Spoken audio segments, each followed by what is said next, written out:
So I'm getting ready for a package unit install, and I was thinking about this post that I made a couple weeks ago about how I was sexually harassed at work, and it wasn't really a big deal, but by definition it was sexual harassment. Some people on there were like, that's not sexual harassment. Well, like, it would be harassment if a man touched another man on the leg while at work, like, you would feel harassed, right? But if you do it to a woman, it's not harassment.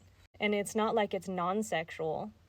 Anyway, here's a story where I actually was sexually harassed at work, right?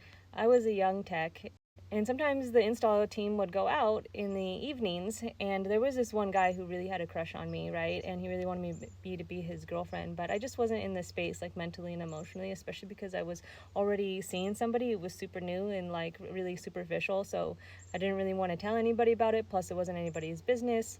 Plus, I shouldn't have to say, oh, I already have a boyfriend in order for somebody to leave me alone, right? I mean, he could tell that I didn't hate him. I did think he was interesting, but I did also make it very clear that I didn't want to be his girlfriend.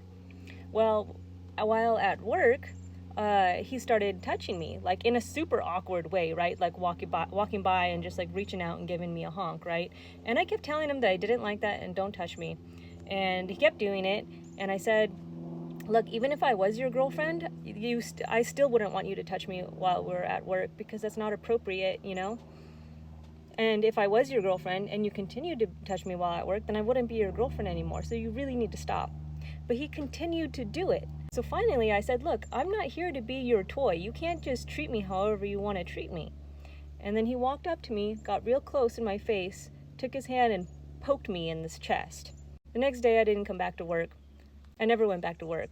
I just ghosted the company. My manager kept calling and texting me instead of just leaving me alone, and I told him I wasn't going to tell him what would happen, but he really wanted to know, and he wouldn't leave me alone about it.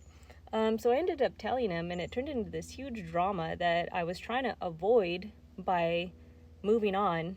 So to the person who says that I've never really been sexually harassed, that's just a ridiculous statement in general, because I'm pretty sure that every woman on the planet has been sexually harassed or otherwise had her personal space grossly violated multiple times. But what that other post taught me is that there are a lot of people out there who think that if you don't just straight up grape somebody, then you're not sexually harassing them, and that's kind of scary.